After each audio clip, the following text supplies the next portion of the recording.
Okay, ladies and gentlemen, welcome to I believe this is the seventh session of Wisdom of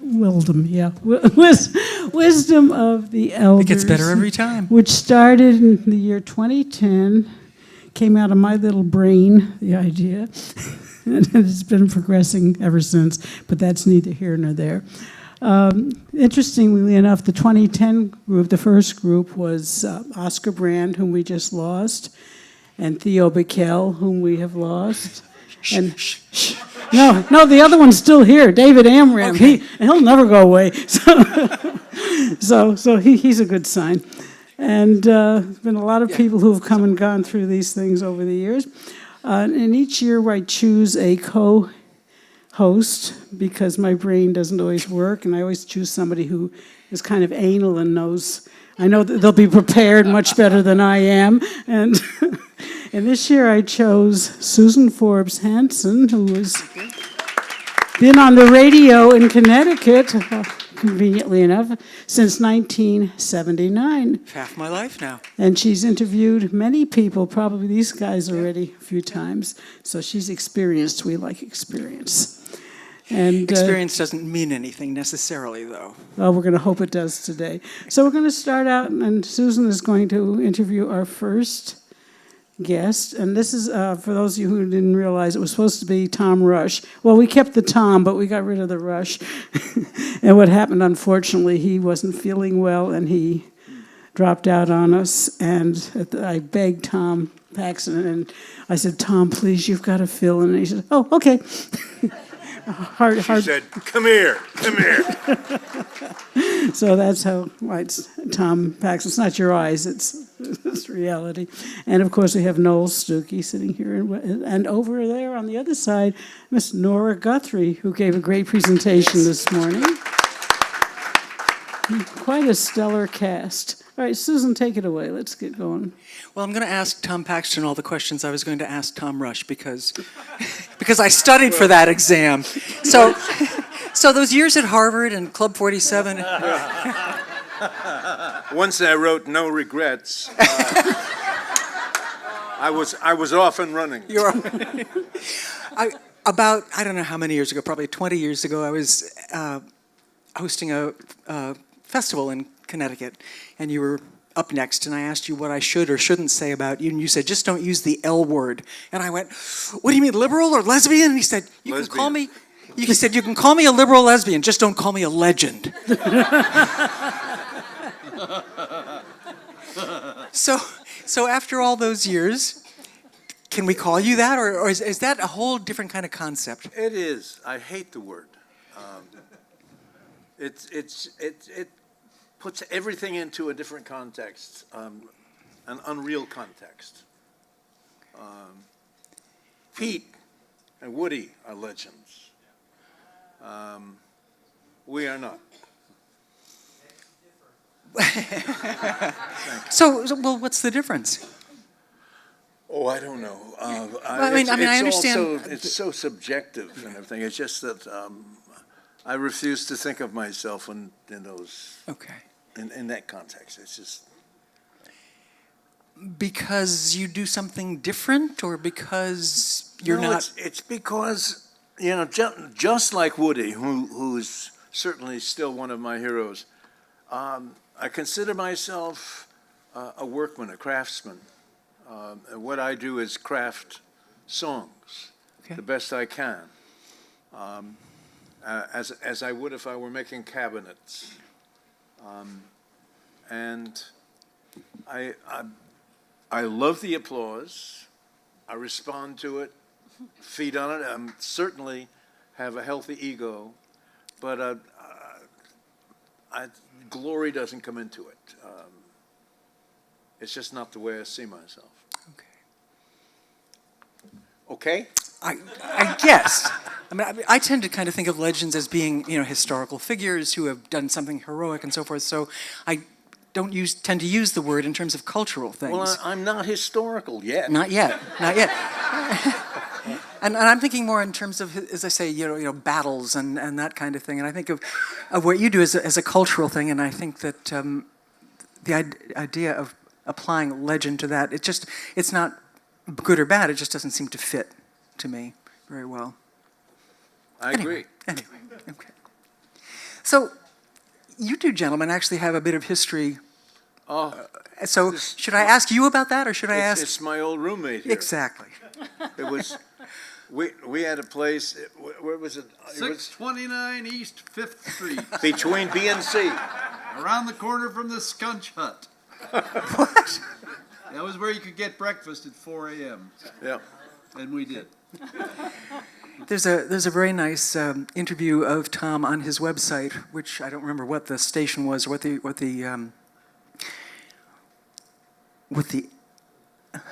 God, brains.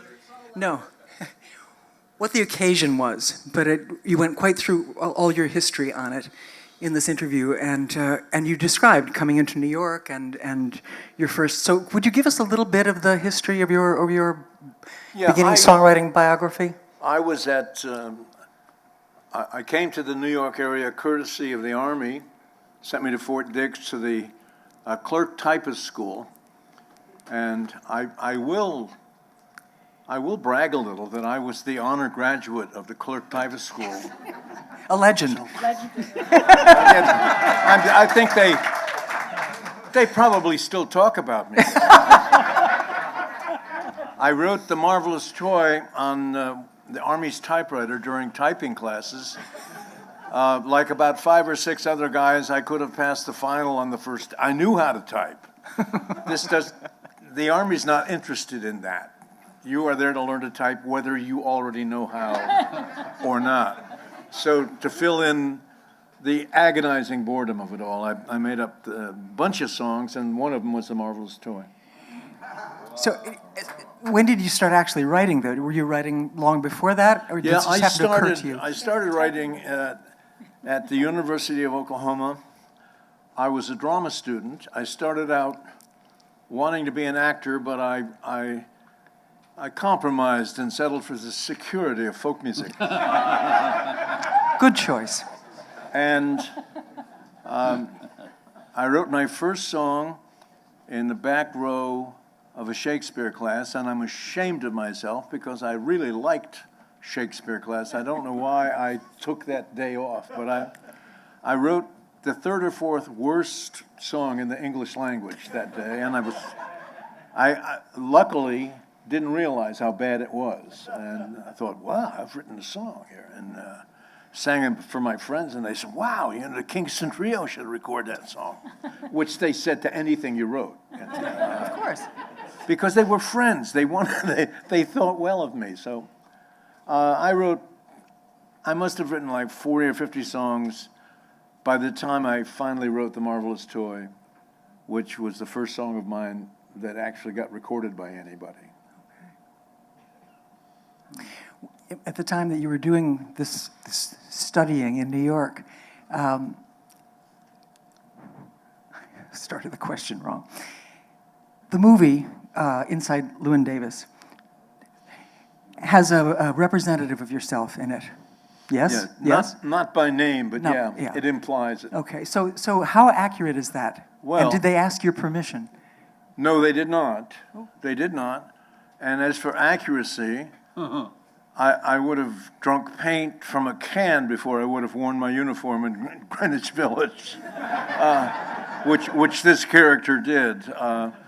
Nobody wore their uniform off the post in those days, but I thought they did a really nice job with my song. Yeah. And I thought the movie was a great movie.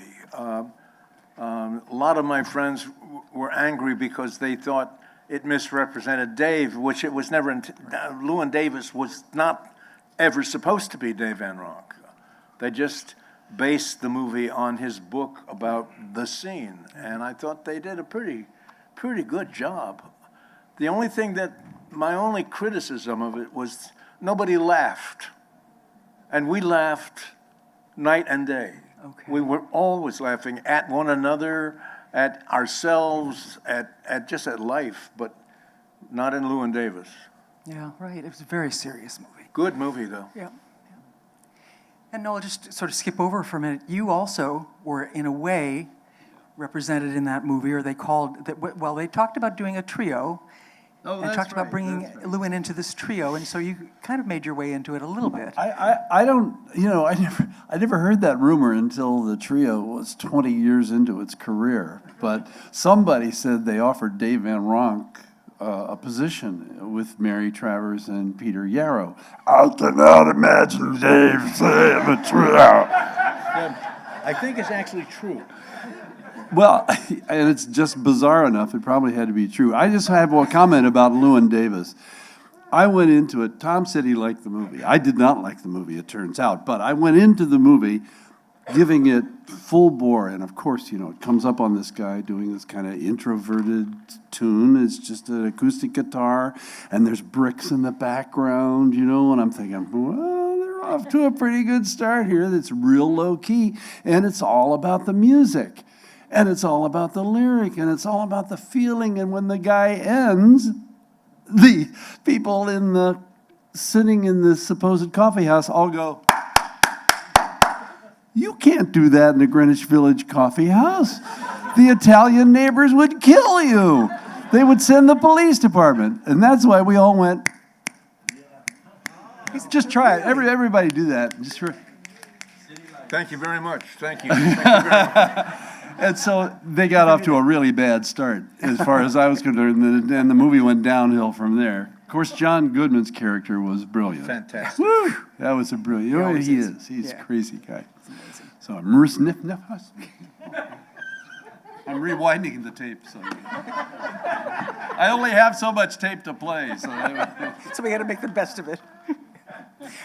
In the interview that I watched the other night, you talked a lot about the old music, the stuff that you really kind of chewed up. I mean, you really loved it and got very involved in it. Is this still a part of your routine? Do you still listen to it, or is it? I don't listen to it as much as I used to, but I almost don't need to. I just wolfed it, and we all listened to the Harry Smith recordings, of course, and that's out on a wonderful CD box set, and a lot of the Lomax recordings, and the Lomax record with Woody, that long interview that was fantastic, and a lot of Woody's recordings by himself and with Cisco, a lot of Appalachian field recordings, not just myself, but we all listened to that stuff. I don't know. Noel, you didn't listen to much of that. You were more swing, jazz oriented. No, I was I was brought up by a whole different kind of folk. The Cadillacs, the Eldorados, the Charms. I was brought up by a black community out of Pontiac, Michigan, who did group singing. And I started a group called the Birds of Paradise in Michigan, and we used to cover all the black music that we loved. And I won. Like what? Well, Sing a little. Work with me, Annie, working with me, Annie, Boy, that was some dirty innuendo, I'll tell you. Working with Andy had a whole... What kind of work, Mom? Yeah, really. But we had a theme song, was the birds of paradise are here to say hello, the only way they know is with the song.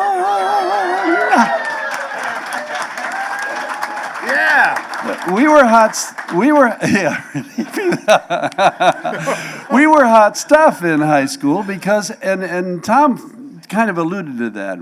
Our friends really supported us. I mean, we could do no wrong. You could sing badly, you could play badly, but the fact that you even attempted was enough to convince your friends that you were a star. And my wife of 53 years now, Good for you. met me in high school and was attracted to me because the birds of... So my background, Tom's quite right. My background was very different. I came into Greenwich Village as a young rhythm and blues rock and roller, and I loved jazz. It was true, but my life turned around because of folk music. I mean, truly, when you are challenged by this. When you grow up narcissistically speaking and you're confronted by the ethic of folk music and you have a choice to make in your life about how you're going to dedicate the rest of your giving, because you know that it's bigger than you, and you discover Pete, and you discover Woody, and you discover the community of souls that have to pull together in times of great distress to make sense out of life and to be comfort to one another and to encourage. How can you resist it? So my life really was formed because of folk music. On the other hand, you know, I was a goofball and an only child and misunderstood and had an access to sound effects. And so I became a comedian, and I got to know, you know, Tom and a lot of people that we worked with in the village because nobody else wanted to talk. Everybody wanted to sing their songs. I was the only person willing to go out and get egg in my face and then take credit for it. No, I mean, it's true. You know, you make a mistake, people laugh, and you go, yeah, that was it. That's how I became a comedian. So what we're supposed to be doing is 15 minutes and 15 minutes and 15 minutes. And I'm thinking, yeah, right. So what I'm thinking is, because there's so much common ground between you two, can we just keep talking with the two of you for the 30 minutes? Yes, darling. Is that Sure. Okay? I love it when men say that to me. I just want to know if Nora ever went down to the village and saw these guys there. Yeah. Did you ever come to the village, Nora? Wah wah, wah to see. Do the. Anybody remember the Watusi? So that's generationally, that's who we are. I was the Watusi crowd, and you were the doo-wop crowd. But I was going to say, there's absolutely no reason for me to be here. These guys can run with it. These they are the originals. You know, I'm like, I will represent the audience in 1960. No, Nora. I'm sorry, you can't dodge it. You are a large part of the ethic. Yeah, and considering the Really. workshop, And did you the all defender. see the workshop this morning? It's wonderful. It's wonderful. But I was going to say, I am the youngest of the elders. And I'm laughing because Arlo, as a working peer with these guys, always used to laugh. I remember we did an anniversary. It must have been like 10, 15 years ago. I forget, it was someplace downtown. Odetta was there and everybody. And, you know, everyone's now in like 60s and all that. And Arlo looks at me and he goes, why am I still the youngest guy in the room? You know, he said, and he was like whining, like I'm always the youngest. Like they still treat me like a kid, you know. And he's like 59 or something. Anyway, so that's my relationship. I mean, these are, I want to say, for me, they're the second generation of folk. I mean, of my folk family. So it's kind of. I have a little secret smile inside here because my house was not necessarily performers, but certainly not well-known performers, but everybody was there. I mean, I've known a lot of these guys since they're 14, and they were just learning to go, "Durr, durr, durr," and it used to drive me fucking crazy. And that's why I decided not to become a folk singer, because the tuning just drove me nuts. But I mean, if you have any specific questions of what it was like to sit in the audience or whatever. I have lots of questions for you, but first we'll play with the boys here. What a world. Arlo used to come in the Gaslight when he was still in school, high school, I think. And he would come in and we would make him get up and sing, you know. We never let him out without at least a song. Was that the Gaslight? Yeah. But you know what? We're just going to talk, actually. You know, with the Gaslight, we used to go there. I mean, I must have been 6, 7, 8, 9 years old whenever the Gaslight opened. I remember exactly. But when friends of my dad's would play there, we would come in, they didn't really let kids in the Gaslight, but they would say, oh, the Guthrie kids are here. The Guthrie kids, we would come in and they'd have a little table for me and my mom and my brothers, and they had hot chocolate. I mean, that's what I remember. I always associate folk music with nice hot chocolate in the village. Very good hot chocolate. But, excuse me, it was the sound of my childhood, and probably if I were to go into depth in it further, that's probably why I kind of pulled away from it, like you pulled away from your parents, I imagine. Did you? I didn't. No, I didn't really. You didn't pull away from your parents? No. No, we had Okay. no disputes. Oh, we didn't dispute, but we just wanted our own identity in a way. So I came from a really left-wing, heavy-duty political folks. I mean, heavy-duty stuff. All of my parents' friends were blacklisted. All of my friends' kids were blacklisted. Every school I went to was filled with teachers who were blacklisted. It just goes on and on and on. I mean, Angela Davis was at my school. The Rosenberg's kids were at my school. The Mississippi guys that were killed in Mississippi, Andrew. Yeah, Elizabeth Irwin, were at my school. So I really came That's from... Mary Travers. Right, Mary was there. Toshi Seeger was at Little Red Schoolhouse. Little Red Bob Schoolhouse. DeCormier. Bob DeCormier. Eric Weisberg. Eric Weisberg was there. But, so my relationship to folk music, just to kind of give you a starting point, was political. It wasn't as a style of music. It was as a voice of a political voice. Which wasn't much fun to dance to. Thus the Watusi. So, thinking about the political aspect of the music, how much was that a part of it for you, both of you, either of you? Yeah, where were you, Tom, in that whole spectrum? All through college in Oklahoma, I was totally apolitical. I had no political consciousness at all. It was all theater and the arts, and folk music from the Burl Ives songbook. And then I found a Weavers recording at Carnegie Hall, and that album changed my life. It turned me into the space of hearing one album, two sides. I went from someone who loved this stuff and became someone who had to do it. It was a permanent change. I mean, I still feel that way. But as soon as I got to New York, the civil rights, this was in 1960, civil rights movement was picking up lots of momentum. All the sit-ins were going on, and they were just about to start the freedom bus rides. And Len Chandler, who was the first folk singer I befriended, said, let's go and do this. They're doing a picket line outside the Woolworth on Broadway. And there was a boycott of Woolworth because of the lunch counters in the South. And so I went on that, and it was effortless for me. It was not a matter of changing my mind. It was just opening my mind. That's all it took to start my political development.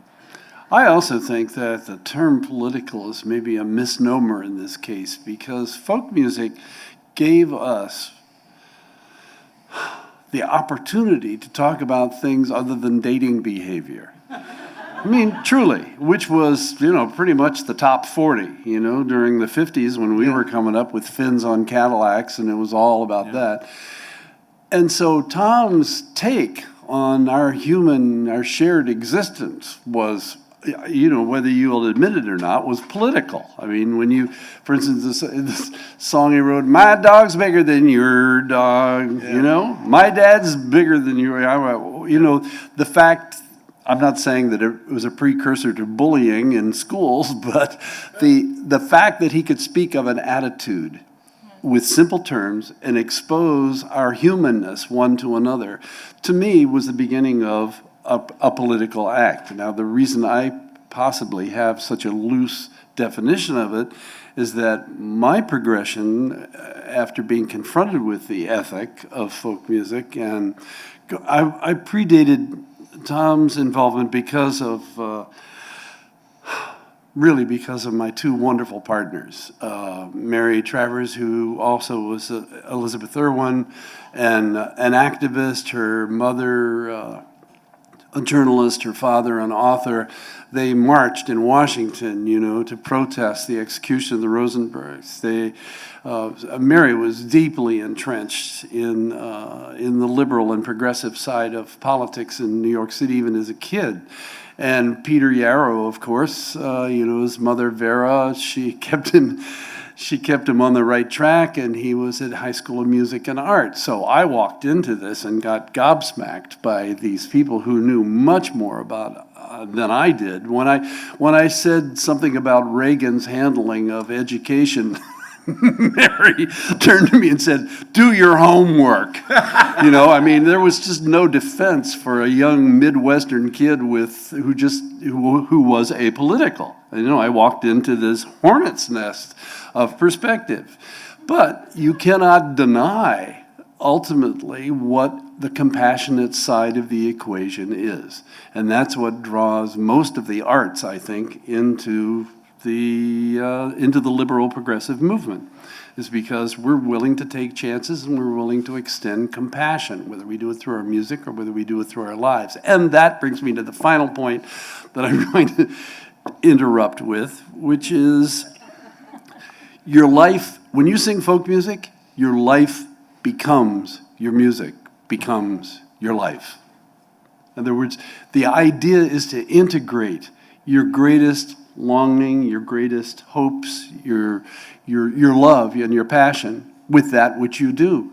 And folk music is a means and a vehicle not only to allow you to do that, but to remind you of why you're doing it. So we're really blessed, all of us in this room who are invested in folk music. We are living the dream. Whether we get paid for it or not is some other subject, but we are living our dream. I think the thing that drew me to folk music was that I'd always had a little corner of my heart where these songs would go. I loved all kinds of music. I played trumpet in the high school band and loved every minute of that. Playing John Philip Sousa and that whole bag, What'd you play? I played trumpet and became a bugler in the Boy Scouts. All of that, Midwestern stuff, full bore. Played football. And I enjoyed the pop music of the time, although, boy, it doesn't hold up very well. The 50s were just god-awful. But even while I was listening to those songs, now and then I'd hear a song that I didn't even know you called folk song. I didn't know they were called folk songs. But I would hear Burl Ives sing a song, when I started learning guitar, those were the songs I wanted to learn. And they went into that corner of my heart, so much so that I still love the songs that I heard then. I still think The Fox Went Out on a Chilly Night is a great song. And I'm always ready to sing I Ride in Old Paint. These are wonderful songs. And as I got older and I heard more of them and I knew what they were called, I began to learn different folk songs. I began to learn songs sung by Pete, Woody, Ed McCurdy. Mm-hmm. Ed McCurdy did some albums for Elektra that were just wonderful. He had a great baritone voice. I loved the great voices, which is why when I first heard Woody, I said to myself, "What? This guy can't sing at all," Of course, it didn't take long until I thought, yes, he can. Yes, he can. But the thing about the folk music that I came to realize was that it connected me. I was not an only child, but I was a very lonely child.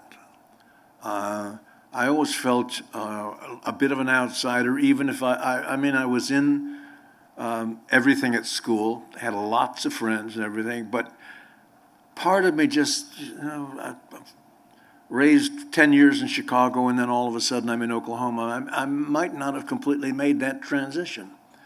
So I did have an interior life, and these songs connected me to other lives, other people. You know, years later when I learned a Scottish song called the Mingley Boat Song, you know, to sing that song with people is to be at Mingley somehow.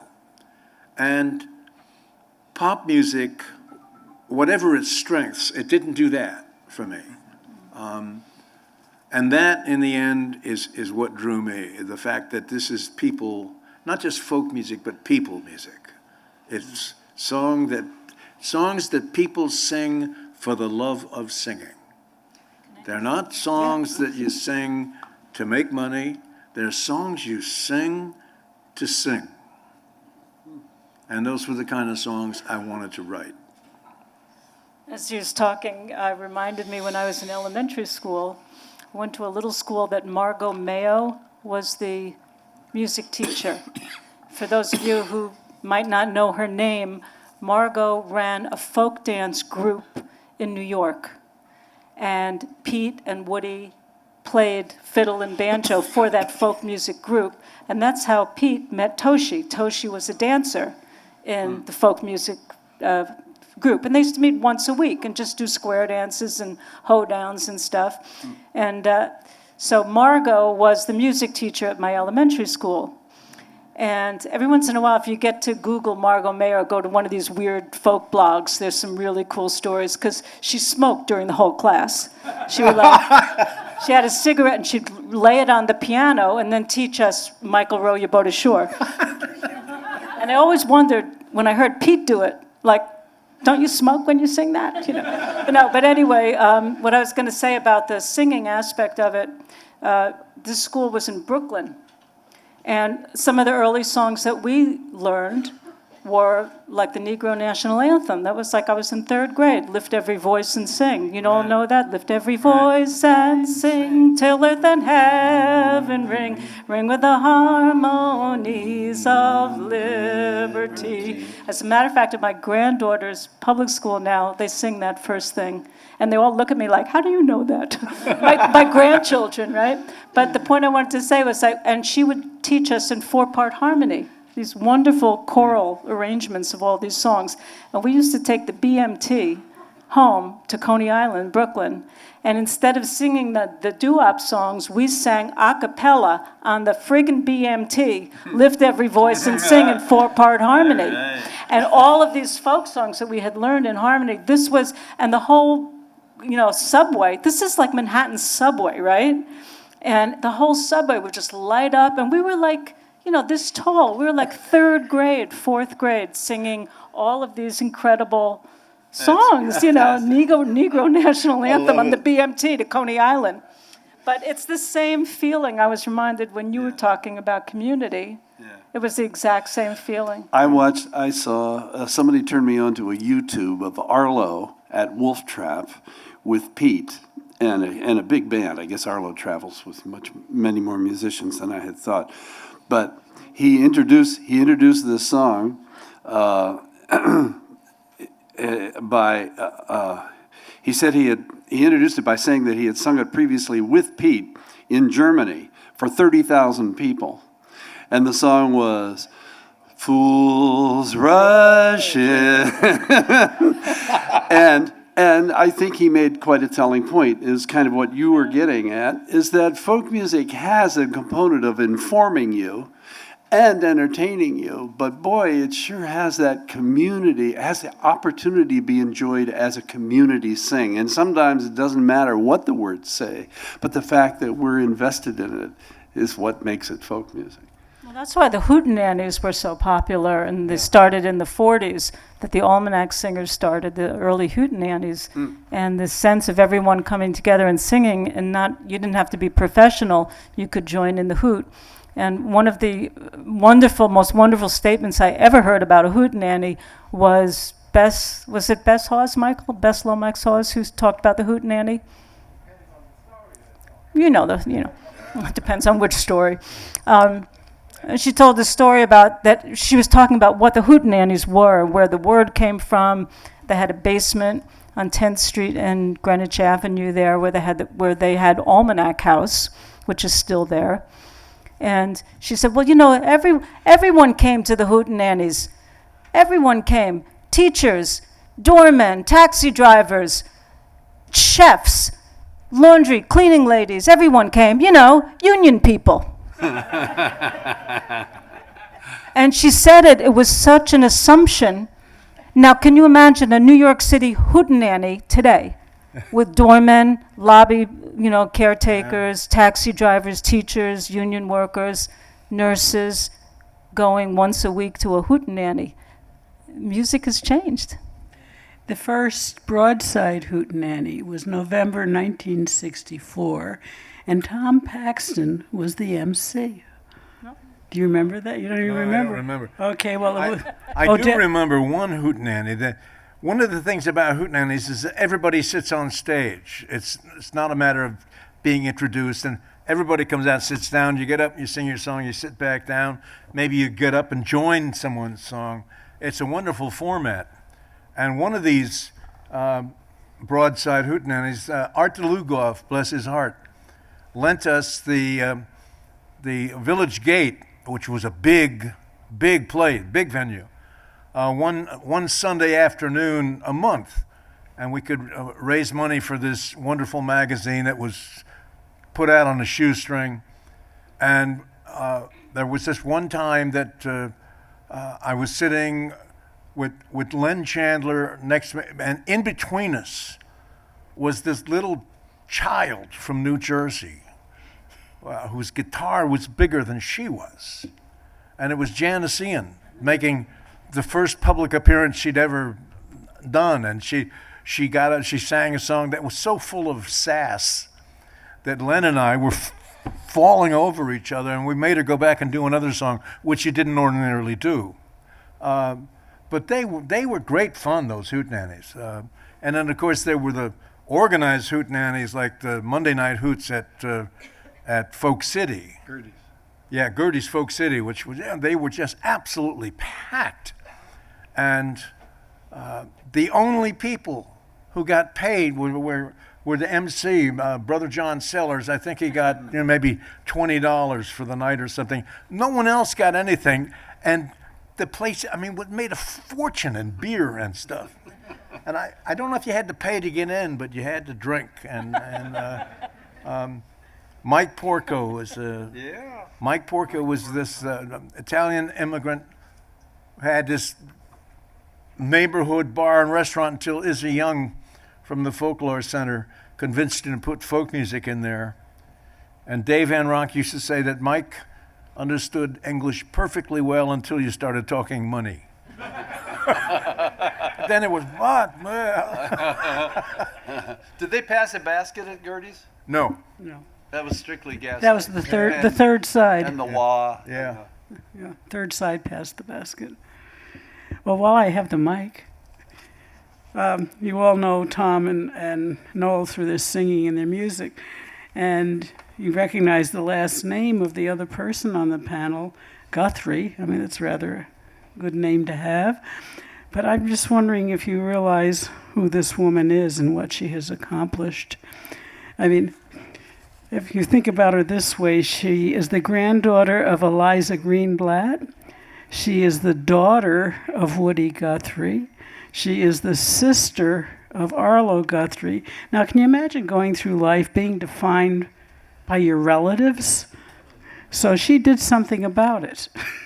She did something really wonderful. She took the reins 21 years after she graduated from music school, where she was dance major and was a dancer for a long time because your mom, Marjorie. We'll talk about your mom's dance career for a bit, and then I'll take this further. My mother was a dancer with the Martha Graham Company in New York for 15, 20 years, and then became the main teacher of the Graham technique.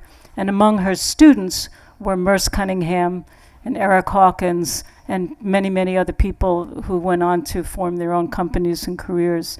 But the cute story about this is that my mother met my dad in a modern dance concert, okay? Folk fans, listen. They were playing live music, folk music, that they had choreographed to. And up until that time, for those of you who saw my program this morning, I talked about it a little bit more. Up until that time, folk music was enjoyed and respected by classical musicians and incorporated into many of their pieces and inspired many of their pieces, from Bela Bartok to many Russian composers, and Aaron Copland, Beethoven, right. I mean, it's always been referenced in classical music and the high arts, but this was the first choreographer who actually invited a folk musician without an orchestra to come up and choreograph to real roots music. My mother was a dancer in that company, and my father was the performer in that company. I just want to tell you briefly, it was a disaster because my father didn't know how to keep a beat and didn't know how to, when you're choreographing, you need 4 beats and then you leap. 1, 2, 3, leap, 1, 2, 3, leap. And my father's doing 1, 2, 3, 4, 5, 6, 7, leap, 1, 2, 3, leap, 1, 2, 1, 2, 2, 2. So he just decided to do it his way, because the old joke, folk singers never sing the song the same way twice, but choreographers need restrictions, Anyway, so everyone was falling all over each other, and the concert was it was respected, but a lot of people got hurt that night. Did you see it? They sent my mother because they couldn't deal with Woody, the other dance. So my mother was a very organized person, and she had spent decades working with Martha Graham, who was also a difficult person. And they said, someone's got to teach him to sing the song the same way, twice.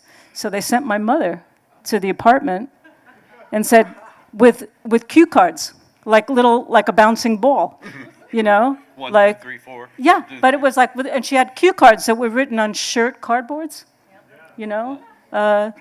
I ride an old paint, stop, I stop. And she had these cue cards, and she would hold them up, and all night long, they went like this. Now, my father was totally playing dumb, I'm sure, because she was a very attractive woman. By 11 to 12 at night, he's like, I still don't get it. You're going to have to stay the night. So that's how they met, and that was the beginning of their relationship. But she was a dancer for a long time, and then all of these people, she ran a dancing school of her own in Brooklyn, and all of these people came to work at her school. So I also, as much as we're talking about Sonny, Terry, and Brown and McGee and Cisco Houston and Pete, all those people that were in our house singing, there was also this other half of life where Merce Cunningham was my dance teacher. And you know what I mean? It just gets very, How far did you go with the dancing? I became a professional dancer because I refused to tune.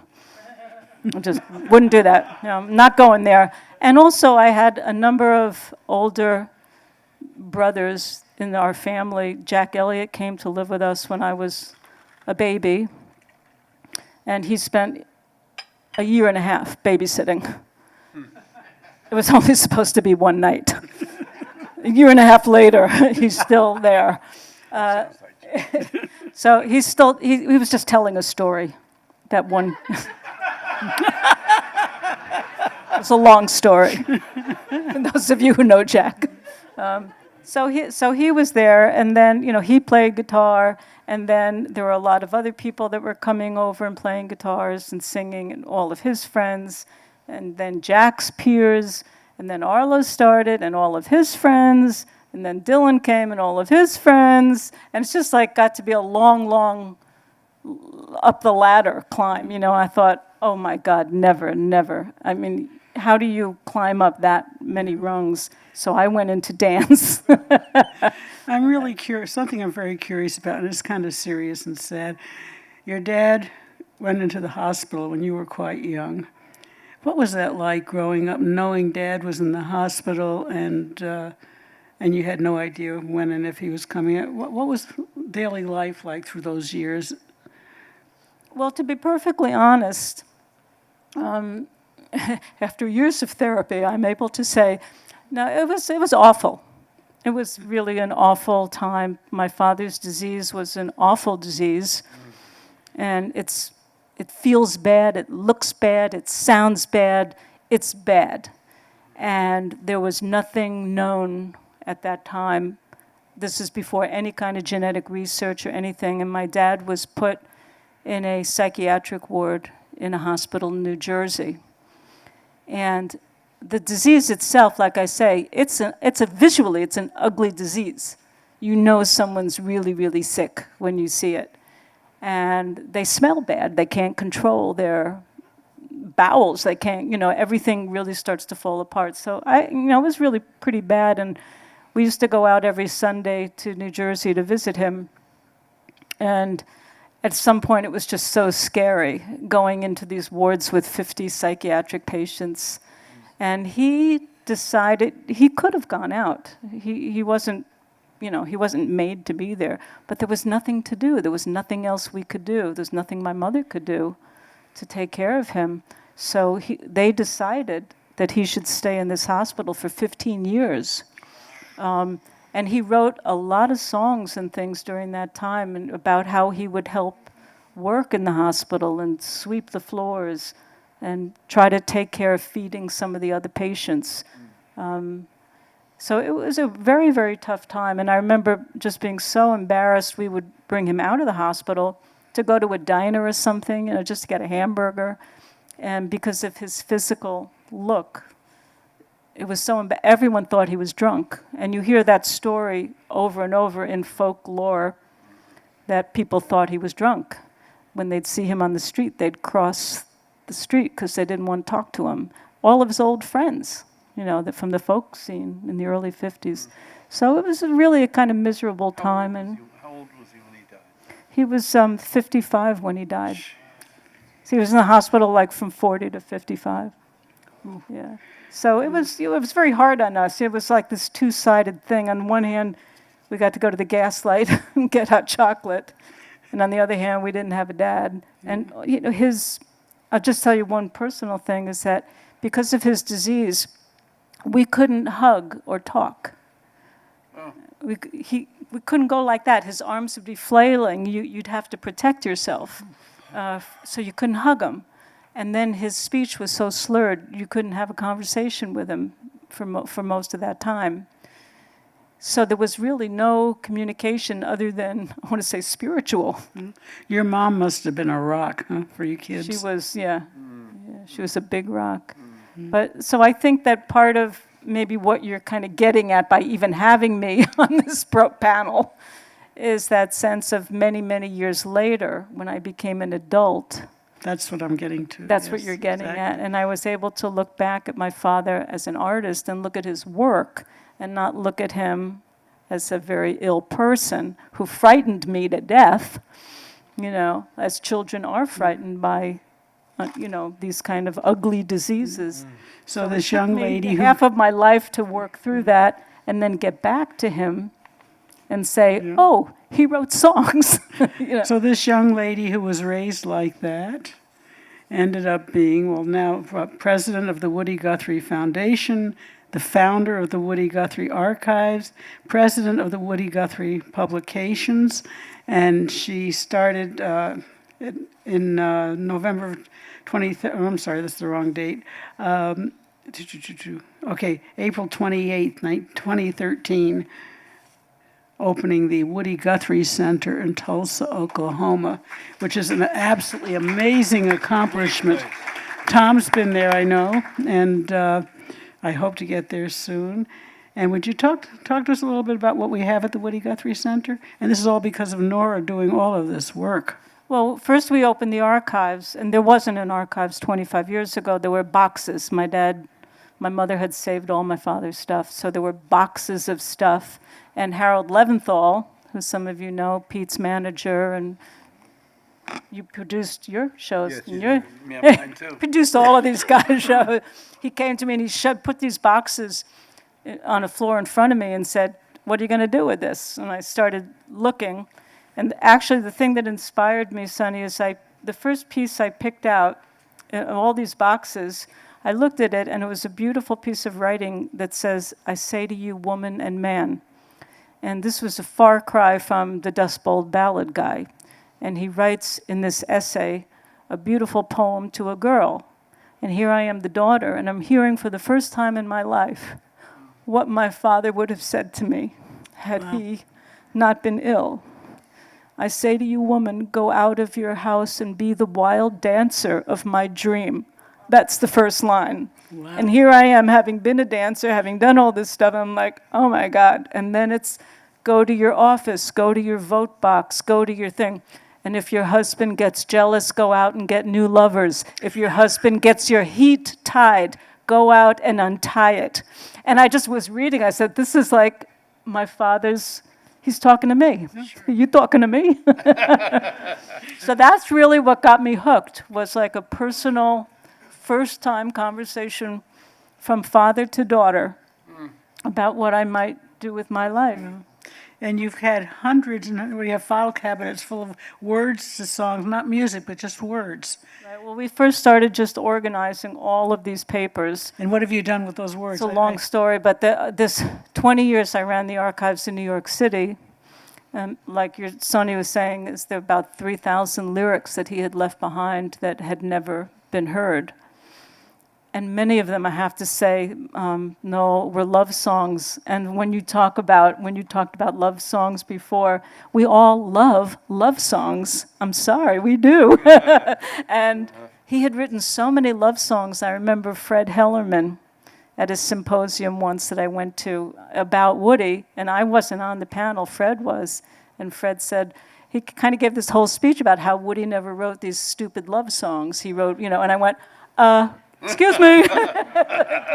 But it wasn't his fault. He had never seen what I had seen. No one had seen it. Yeah. So that kind of got me on a roll to just show different sides of his legacy so that you and all of us, you don't have to be a political songwriter. You don't have to singing love songs. Nothing wrong with that, as Paul McCartney says.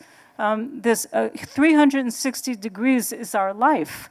And great writers can write about every aspect of all of our life. And so I moved the archives, long story, 3 years ago. We opened up in Tulsa, Oklahoma, because someone had to go to a red state.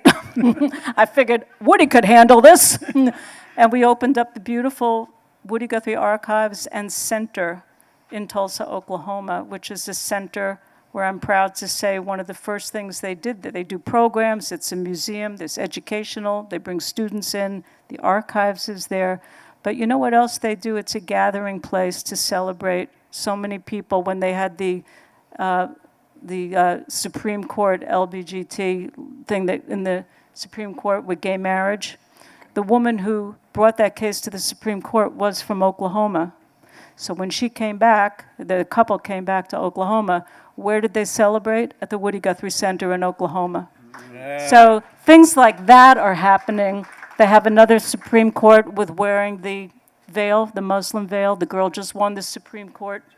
Yeah, she just won. Where is she from? Oklahoma. We had the first celebration for her winning of the Supreme Court ruling at the Woody Guthrie Center. So you Oklahomans are... They're really tough people. Anyway, so that's what I opened that, and Dylan's archives now just went there also. Phil's archives was the first to join Woody in Tulsa. Mine are going there. He's going. We're all going there. Like the boxes are getting packed, and but Phil's archives was the next big thing to come, and then Tom has signed up for some stuff. Great. So how ironic, following this election, how ironic that Oklahoma is going to be the hub of the protest movement. I mean, And the other thing, one more thing, and then we've got to bring our boys back. The artwork, the amazing artwork that he did. He wrote on everything. He illustrated everything. Every letter. You know, that's what who was it that did that great presentation? Come on, we know. Presented, we were on tour together, right? Celebrating Woody's birthday, and oh come on, we know his name. He's an author. He's a writer? Yeah, he's a writer, and he did a whole presentation of Woody's art, and then he did it he did it at the Grammy Museum, I think, and then and part of Woody's art. Santelli?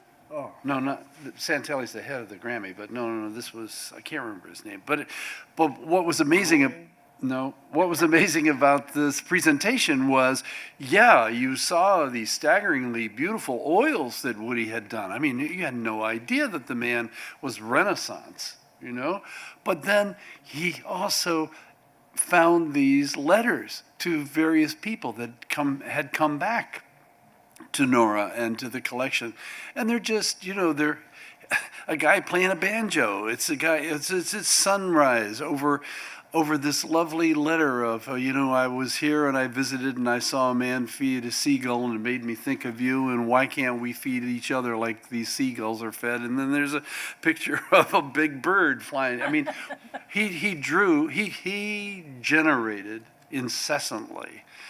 So I was so inspired. He started out as an artist before he was a songwriter. Oh, So just to give you a little background, because he was doing artwork in Oklahoma, in Okemah, before he was writing songs. And he loved artwork, and he loved doing all of his own illustrations for his books, for Bound for Glory, for everything. And you know how he became a singer? He was plucking away at the guitar, but he never really planned on being a singer as a profession. And he was traveling during the Dust Bowl, he was traveling from Pampa, Texas to Los Angeles, as were a couple of 100,000 other people. And he had his paintbrush in his pocket. He had a pocket full of brushes. And he worked his way across the country painting signs on saloon bars and stuff, and in exchange they would give him, I was going to say food, but probably drink.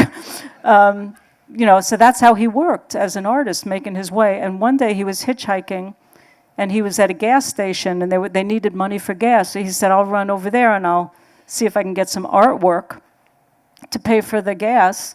And by the time he came back, the car had driven away with his paintbrushes. So he was like in the middle of nowhere, and he couldn't do that anymore. So he went back to the saloon. Somebody had a guitar. And he said, I can play you a couple of songs for a nickel. And he did that. Not only did he do that, but he was kind of savvy. He would make up songs in the town that he was in. So if he saw you, he'd go, hey, old Tom Paxton, how'd you do? Hey, Tom. And you would like that because you were drunk.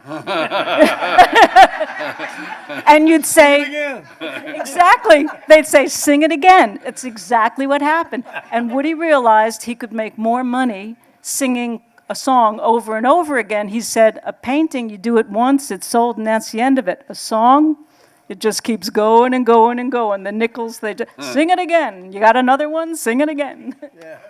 Especially if it was about you. Yeah. Okay, that's enough of that. Speaking of singing, how about a song? Did you want to say something first? One other thing.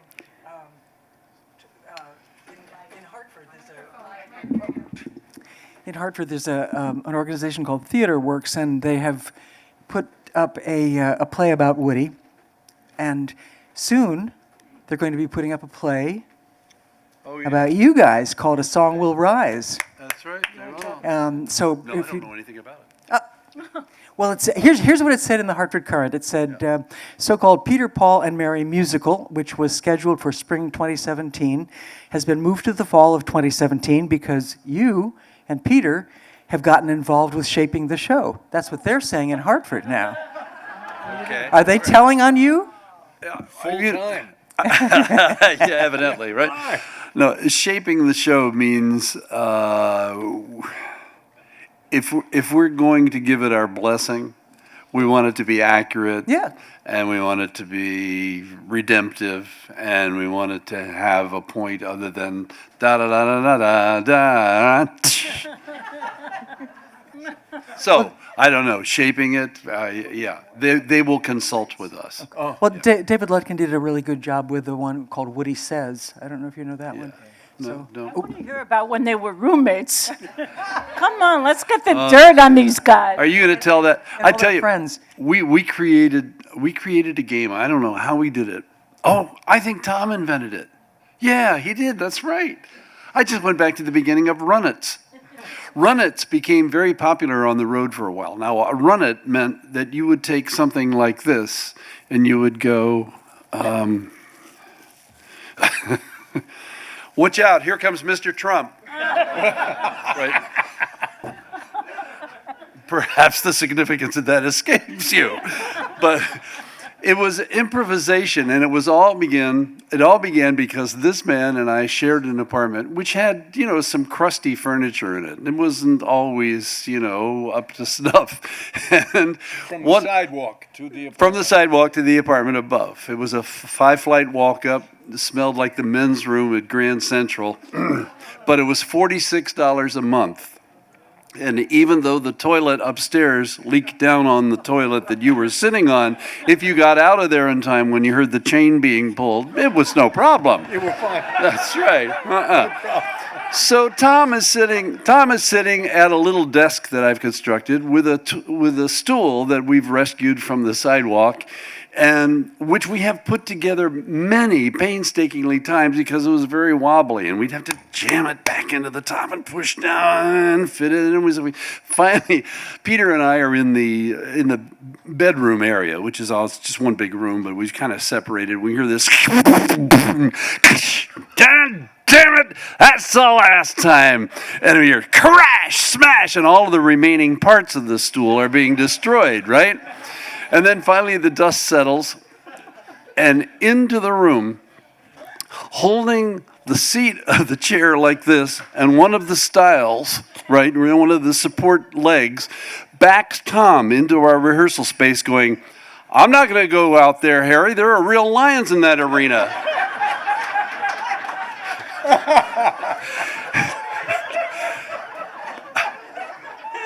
And thus began the first Run-It. What you do is you pick up an inanimate object and you turn it into something. And my God, I never told you, we went on the road. We were at a concert where the Kingston Trio was, and we had a huge bash up in a hotel room, and everybody was doing Run-Its. I remember one of the Run-Its was, yeah. You'd go into a room. We assigned ourselves a room. We went into the bathroom and we closed the door. And you gave the person, 2-3 minutes, and then they would say, "All right, I'm ready." And I remember a Run-It where, "All right, we need a volunteer for the what do you call it when you a vest, a bulletproof vest. We need a volunteer for a bulletproof vest tester. Jablonski!" "Yes, sir." "Here, put this on."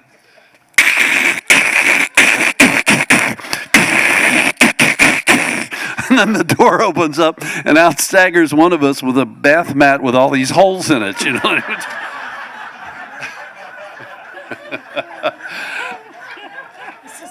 Life with Tom was very These were exciting. Definitely, you had to be there. They Deals. seem to be doing a pretty good Yeah, you did a great job. All right. But they were putting Peter, Paul, and Mary together at that time. Oh, no, not the lemon tree story. Oh, yeah. And there was one night when Peter and Noel were working on the guitar parts over and over and over. And it put me off the song forever. I mean, I just, lemon tree, no, please, no. But if you listen to the recording, the guitars are wonderful, I must say, but I had to pay a price for that. And we appreciate it. And the thing was that they would rehearse. Peter and Noel would play guitars and everything, and I would do whatever I could do. But invariably, we'd wind up down in Chinatown at 3:00 in the morning. You know, we didn't keep office hours. That was for sure. No. We would do run-its with salt shakers, the chopsticks, you know. Fortune cookies. I don't know, Ralph. Looks like a werewolf to me. And that was another thing. I don't think anybody knows about Ralph and Harry. No, We still are Ralph and Harry to each other. Not H-A-I-R-Y, but H-A-R-R. Ralph and Harry, who are definitely bowlers. Yeah, well, we were Midwest. It's because A we lot were of bowling. Midwesterners. A lot of bowling. Yeah. Yeah, yeah. We would walk. Yeah, bowling. Yeah. Oh yeah. We walked to the Gaslight Yeah. Ralph and at Harry were not 5:00 and would eat dinner, maybe there or wherever, and then we'd walk back from the Gaslight around 2:00 in the morning and have breakfast at the Scunch Hut, which was down on the corner. Yeah, and talk about Oklahoma, talk about Midge, talk about Betty, Right. talk about our loves, and yeah, that was a great life, man. Still is a great So life. listen, Bell. You're trying to tell me you've invented the phone?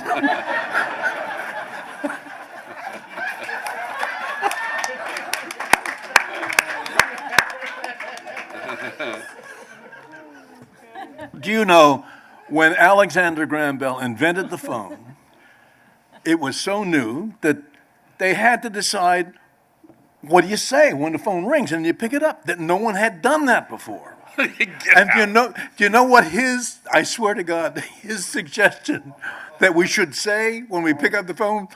Ahoy! Ahoy! Can you That was imagine? Bell's. Yeah, that was his great idea. Pick up the phone and say, ahoy!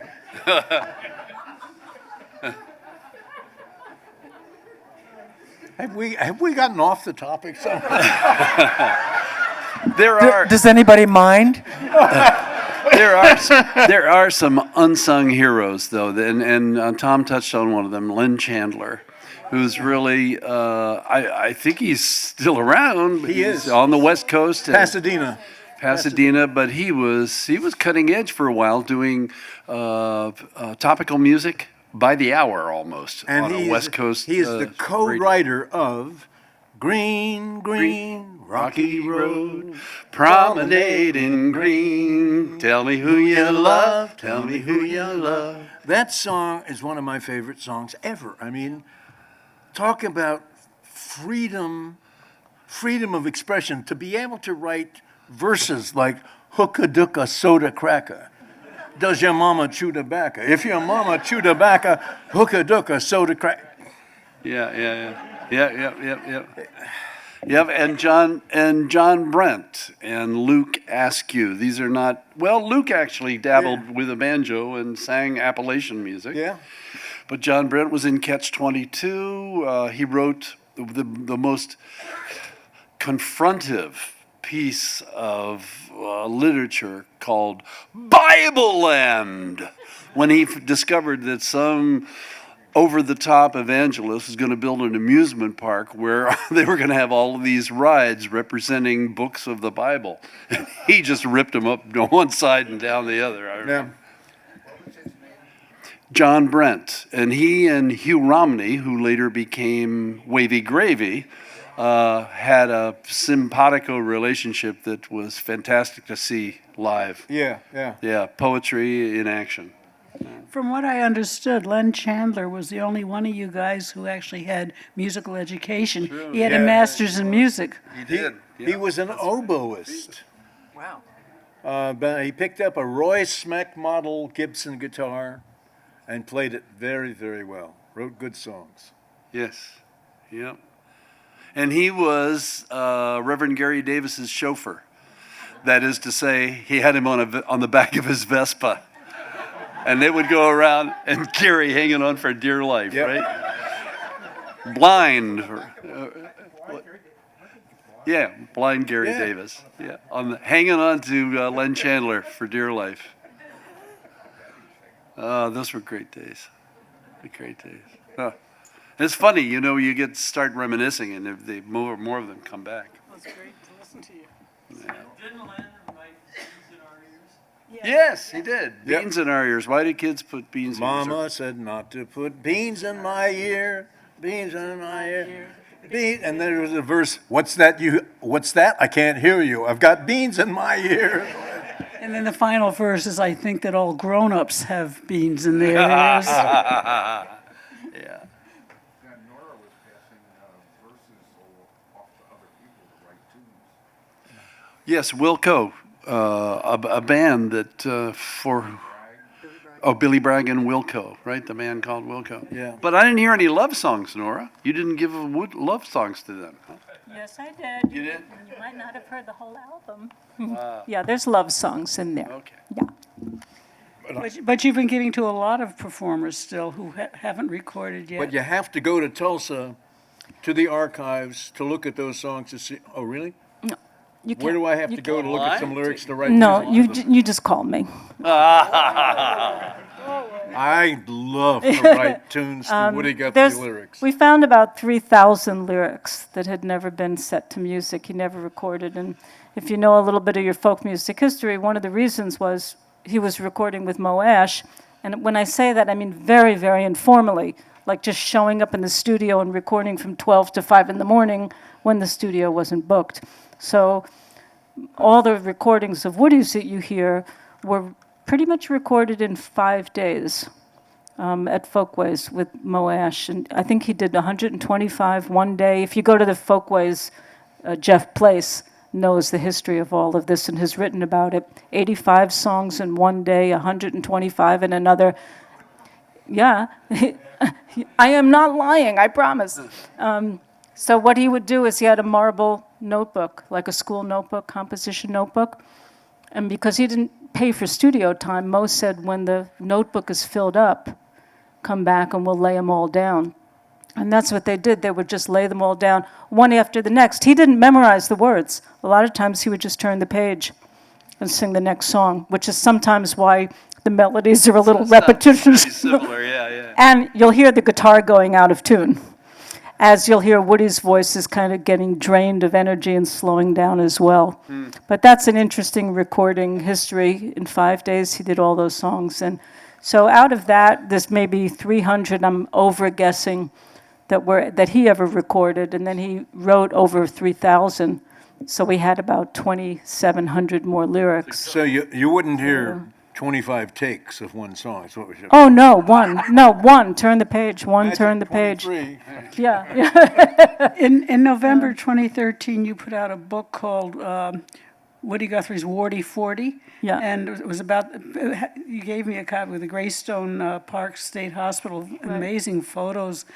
But the thing that really interested me even more, and I think would be interesting to the people here, was the thing that you put out in 2014, My Name is New York, Rambling Around Woody's Town. You want to describe that? I think that's really a special thing. Well, Woody came into New York, and I, to be honest, I didn't know a lot of this myself until I started working on this project, because I suddenly one day looked down at the lyric of This Land Is Your Land. And if you don't look at the lyric, like This Land Is Your Land, right? He wrote it in Oklahoma, Los Angeles, Texas, Okie. And I looked down at the bottom of the lyric, and it says, I wrote this song at Hanover House, 43rd Street and 6th Avenue. And that blew my mind. It just totally blew my mind. And I started looking at other songs that might have been written in New York. So he came into town on February 16th, 1940, during a blizzard. And within the first 2 weeks that he was in New York, he wrote Jesus Christ from the same hotel room. He wrote This Land Is Your Land from the same hotel room, and a lot of other songs that you probably know. Anyway, so New York was a really important place, and not just for Woody, but this is what do they do, like the petri dish of the folk music scene. So Pete was 19 years old when he first met Woody. They all did a show together at the theater on Broadway there, and it was Woody, his first show in New York in March 1940. Who else is on the program? Leadbelly, Pete Seeger, who was 19. He was only allowed to sing one song. Alan Lomax was there, blah. So it was such a pivotal time for him that I did a very simple, friendly book that it fits in your back pocket, and I know because I measured back pockets to make sure it fits in. And it's basically a walking tour, a guide of 19 locations where Woody lived and what he wrote in each location, which song, with who he was living at the time. And it, like I say, it's the petri dish of folk music. It's the birthplace of Peter, Paul, and Mary. And I mean that in a very honorable way, because out of these grandparents, the next generation came from the Weavers to Peter, Paul, and Mary, Kingston Trio, on, and all of us. That's how we all met.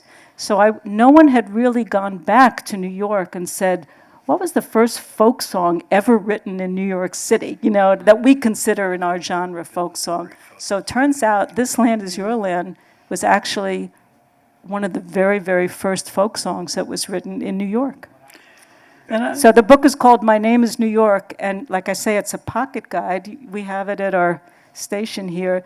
And then I was so excited about the project that I did an audio book of it, where I narrate it, take you through all these different locations and the songs. And this is an expanded one because we included interviews with all the people that lived and worked with Woody at the time. So you have Pete, you were living on 5th Street? That's right. Woody and Pete were living on 4th Street, right off the Bowery, where he wrote Tom Joad, the Ballad of Tom Joad. So not only, there's so many similarities and this community, so they're living on 5th. Woody and Pete, a few years earlier, are living on 4th. Close, connections. So I did the audio of that, and that's also available. It's a companion with the book. Thank you. It's one of my very favorite projects. and Well, something- we've been given the light signal. Lights, yeah. So I think, since we ended with that discussion, I think we should all sing together, This Land Is Your Land. I mean, what else could we sing, right? Let me get my Yes. Oh, Get your guitar, Tom. And I want to thank Susan Forbes Hansen for being my co-host. Do one of their songs. And then we have Noel Paul Stookey and Nora Guthrie and Tom Paxton, who's going to lead us in This Land Is Your Land. And you're all going to sing at the tops of your voices. And thank you for coming to this. And we will be making a video of this. It will be on YouTube. So if you want to see it again or tell friends about it, thank you for coming. Sure, roll on Columbia. Oh, no. Let's sing This Land Is Your Land. This land is your land. This land is my land. From California to the New York Island. From the redwood forest to the Gulf Stream water. This land was made for you and me. Well, I went walking that ribbon of highway, and I saw above me that endless skyway. I saw below me that golden valley. Oh, this land was made for you and me. Everybody, this land is your land. This land is my land. From California to the New York Island, from the redwood forest to the Gulf Stream water. This land was made for you and me. I roamed and rambled, and I followed my footsteps to the sparkling sand, oh, diamond desert, and all around me, all voices sounding, saying this land was made for you and me.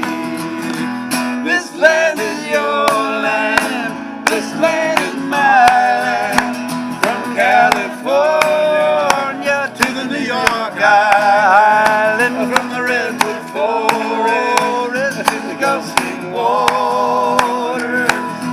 This land was made for you and me. The forbidden verse. Sing the forbidden one. Forbidden verse. Nobody living can ever stop me. That's not forbidden. That's not I the know. forbidden. That's the allowed verse. As I was walking No, that's not it. Freedom high. No, that's not it. No. No, it's not the sign one either. No, it's not the sign one either. It's the. As I went walking, I saw a sign there, and on the side it said, "No trespassing." But on the other side, it didn't say nothing. That side was made for you and me. That's not the This one. land is yours. In the shadow. I don't think I know it. Oh, yeah. Oh, you know it, right? Yeah. Good forest to the gulfy water. This land. Now the forbidden verse. One sunny morning, in the shadow of the steeple, by the welfare office, I saw my people. They stood there hungry, I stood there wondering if this land was made for you and me. Yeah, that's it. This land is your land, this land is my land. From California to the New York Island, from the redwood forest to the Gulf Stream water. This land was made. Now you sing it to us. Come on. This land.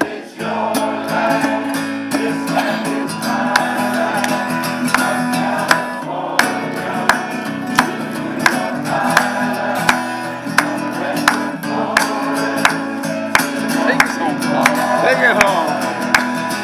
This land was made for you and me. Repeat. This land was made for you and me.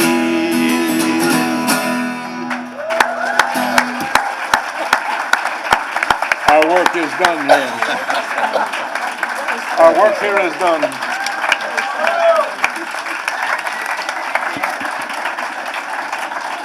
It was, partner. Wasn't that fun?